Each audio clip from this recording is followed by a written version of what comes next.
Student truancy. After the city council pulls a daytime curfew ordinance, the Provo mayor steps in to keep teens in school. Gas prices, record highs at the pump may keep some BYU basketball fans from supporting their Cougars in Las Vegas this weekend. And fake and bake.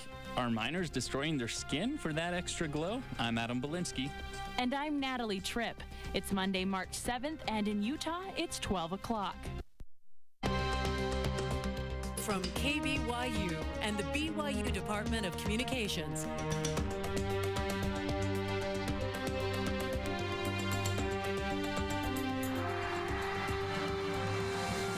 This is the award-winning 11 News at noon.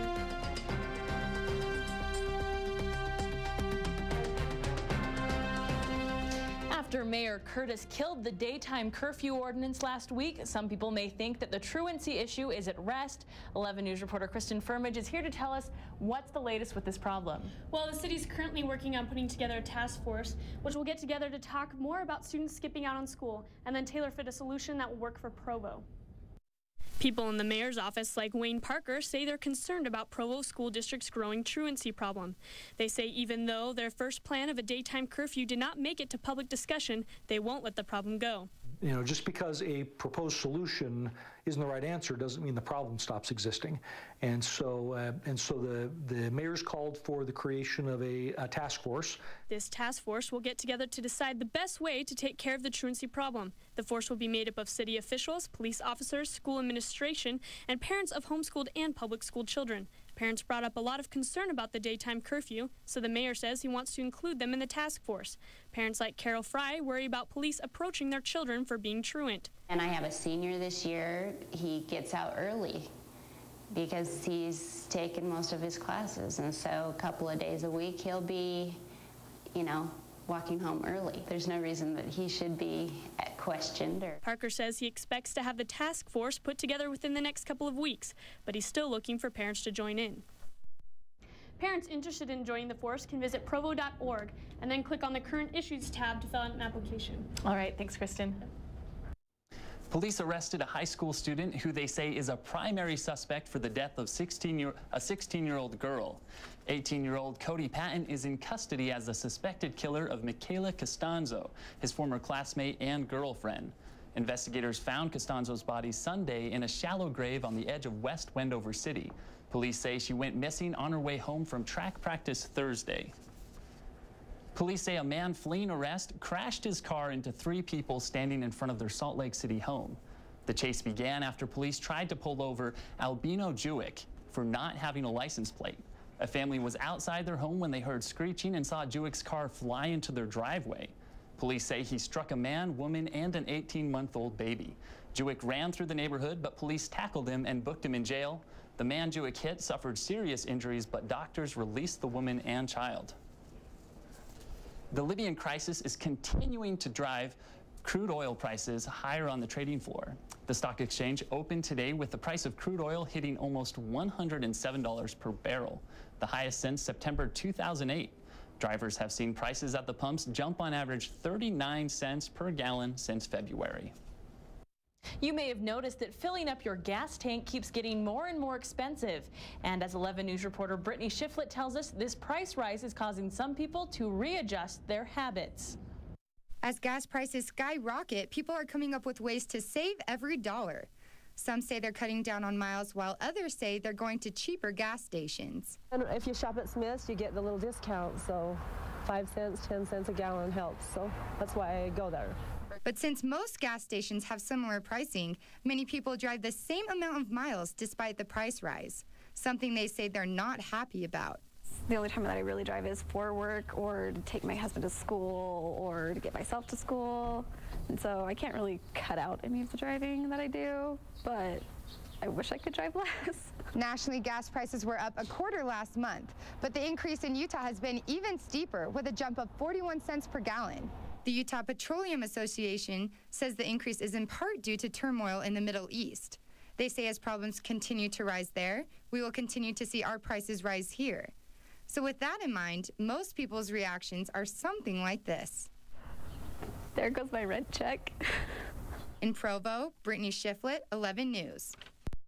Experts say they anticipate Utah gas prices to rise even higher to $4 a gallon. 111 News at noon returns. Teenage tanning. Doctors learn tanning too early can lead to major health concerns for teenagers. And helpful hormone, how a hormone found in bears could help cure some human ailments. Stay with us.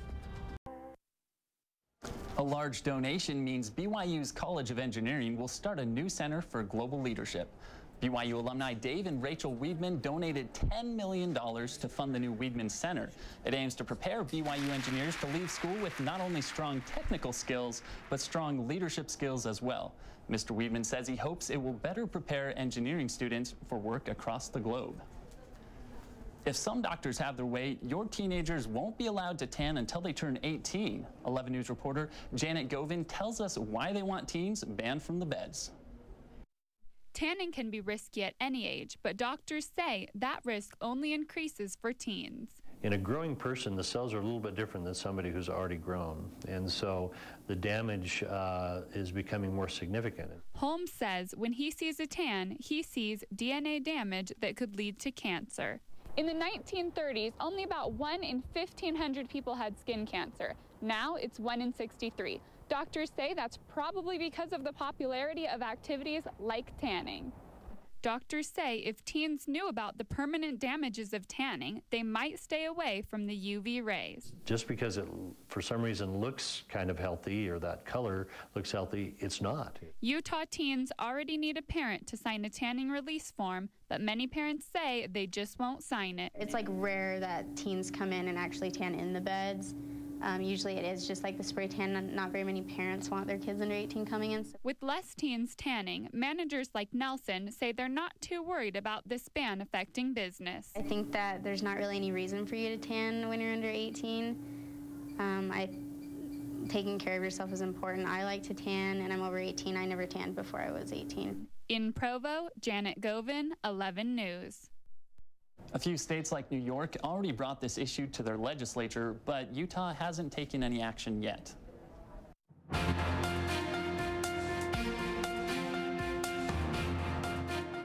A party ends with ashes and death in Texas. Hundreds rally for Muslims in Times Square, and big eruptions in Hawaii shoot lava high into the air. Here's your look at news from across the nation. 6 people are dead after a mobile home in Texas burst into flames. Neighbors say the blaze broke out early Sunday morning after a late-night party. 3 people escaped from the burning trailer, and one of them is in the hospital. Police are still investigating the cause of the fire. Hundreds rallied in Times Square to protest a congressional meeting they say will target the Muslim community. A Homeland Security official outraged most demonstrators when he said something from within the Muslim community is a threat Congress needs to talk about. People from different religions say Muslims should not be targeted because of the bad example of a few extremists. And one of Hawaii's biggest tourist attractions has been extra busy this weekend. The Kilauea volcano has a new eruption spurting boiling lava 25 feet into the air. The explosion started after a crater floor collapsed. Tourists may have to wait a while to visit Mother Nature's new attraction because park rangers closed nearby areas as a precaution due to the extra lava and smoke. And that's your look at news from across the nation. Adam? Thanks, Natalie. When 11 News at noon returns, bear necessities. Find out how a hormone found in bears could cure your aches and pains. And if you were singing in the rain over the weekend, be prepared for snow tonight. I'll let you know what to expect on 11 News weather when we return. Hope. BYU researchers visited a mama bear who could have a very important secret for us. And 11 News reporter Andrew Reeser is getting down to the bare bones of that secret. Be very quiet. No, he's not hunting wabbits. Actually, this BYU professor is looking for a black bear that could hold the secret to preventing bone loss in humans. Meet Rosie Finch. She's on safe tranquilizers for safety purposes, but her cubs came out to play for a little bit. Quite a specimen. It's what Baloo used to look like. Rosie Finch didn't seem to mind us playing with her babies. Although these guys are really small, they may answer a lot of big questions. When they grow up, these baby bears will hibernate for 5 to 6 months, and they won't lose any bone during that time. They have something going on that they can remain inactive for 5, in some places 6 months, and not lose the quality of their bone, which is so foreign to our experience as old people or people with broken bones or people in space. Wildlife researcher Janine Auger says bears contain what's called the parathyroid hormone, discovered in the femurs of legally killed bears. And it regulates the construction and the destruction of the bone so that it stays even when the bears are stationary for long periods of time. They aren't eating or drinking for those 5 months. It's quite an extended fast, or Lent if you're of another persuasion. But during that time, they'll lose mass, but not quality of their bone or muscle. These researchers say doctors haven't tested the parathyroid hormone yet, but they hope to have it on the market soon. In the meantime, Miss Finch and her cubs will just be chilling out in their den. In the Utah Book Cliffs, Andrew Reeser, 11 News. Dr. Black's research has also helped him discover more about bears' reproductive habits and longevity in the wild.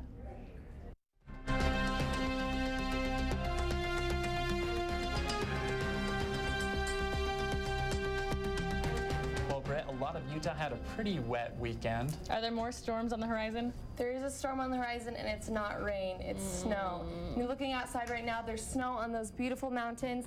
And the ski resorts here in Utah got up to 12 inches of snow, so it's a great time to be hitting the slopes. As for Provo right now, it's 41 degrees, and it feels like 41 degrees, and that's because that wind speed is calm. That's going to be changing tonight as a storm moves in around 5 or 6 o'clock. That low is going to be 32 degrees, and those wind speeds are picking up to 12 miles per hour. And it's going to be right during your commute, 70% chance of snow, so you're really going to want to look out for that and be prepared for that.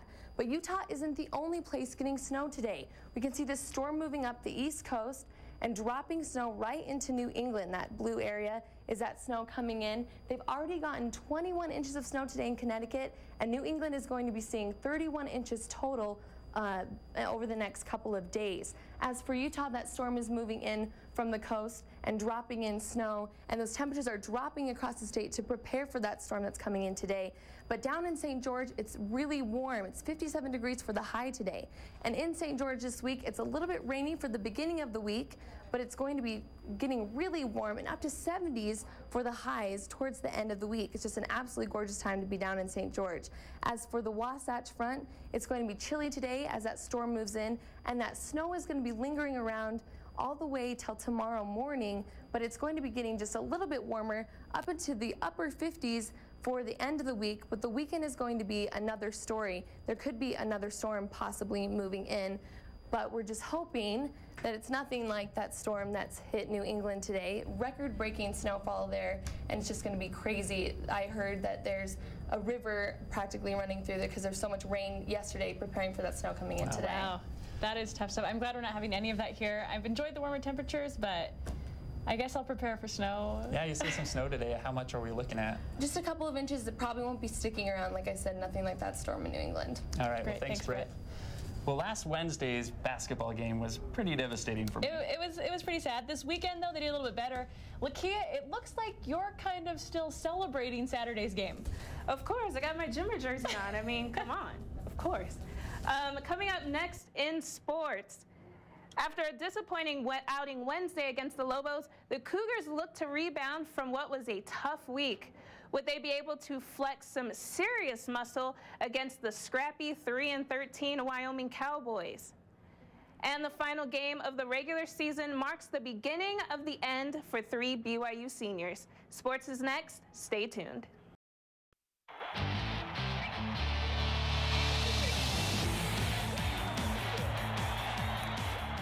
It was the best of times, it was the worst of times. That classic line from Charles Dickens' A Tale of Two Cities could easily describe the last 7 days in BYU basketball history. Still reeling from Brandon Davies' suspension, the first half was rough for the Cougars, shooting only 42% from the field. They had a 3-point lead at the half. The second half would be a different story, though. Jimmer Fredette putting on an offensive show in his final home game. More on that in a minute. Jimmer here, he gets the layup and the foul. Cougs were out by 12. Fredette was 12 for 24 total. He scored a game-high 38 points. He also had 2 assists on the afternoon. Nick Martineau here with the assist to Charles Abuo helps make the first half seem like not that big of a deal. The Cougars end the regular season as Mountain West co-champs, final score 102-78.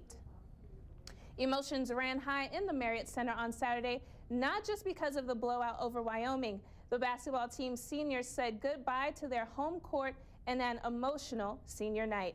11 Sports reporter Katie Baker saw the action front and center.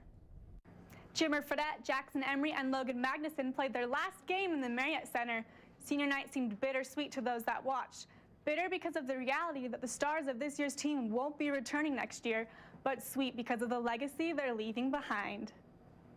A ceremony before tip-off congratulated the seniors on all of their hard work and recognized the contributions they have made in their years as Cougars. It hasn't hit me yet, but I'm sure it will at some point, after the season's over, but hasn't quite hit me yet. Feels like we're going to come back and do this again next week. The seniors' families came out to support the boys.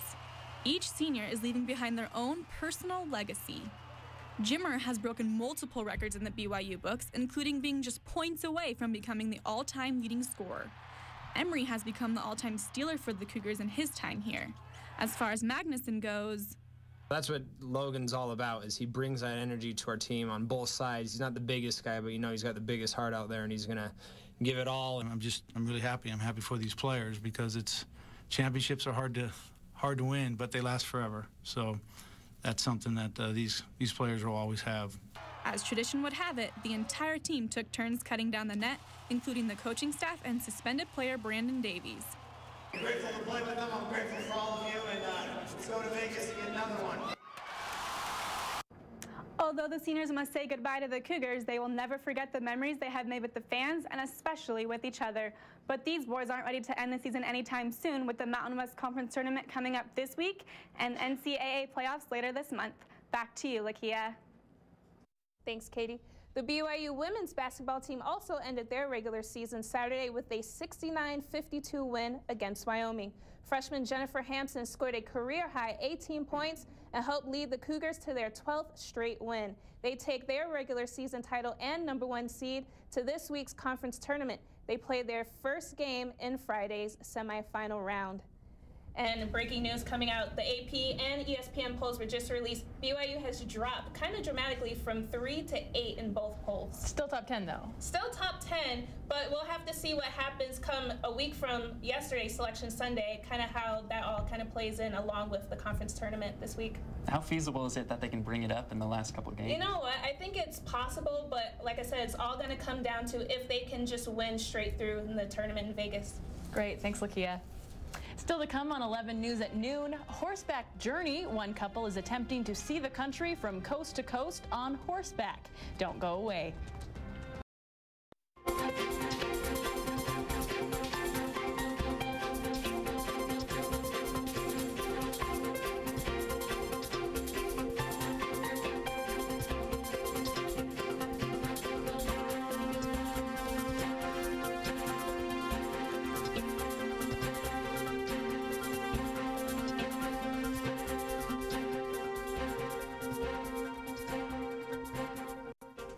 Remember the days before cars ruled the highways? Well, me neither. But one couple is touring the country and they're not using a car. Richard and Janet McGrath are taking in the scenery across the U.S. on horseback. The couple has already ridden more than 2,500 miles and they're not finished yet. They plan on riding another 1,200 miles to complete the coast-to-coast trek before they call it quits. They're definitely in no hurry. What do you do when it rains? Like, do you just grab an umbrella and ride on the horse that way? That's a good question. What? They must love it. That's 11 News at noon for Monday, March 7th. You can join us anytime on our website, 11news.byu.edu. Thanks for watching and have a great afternoon.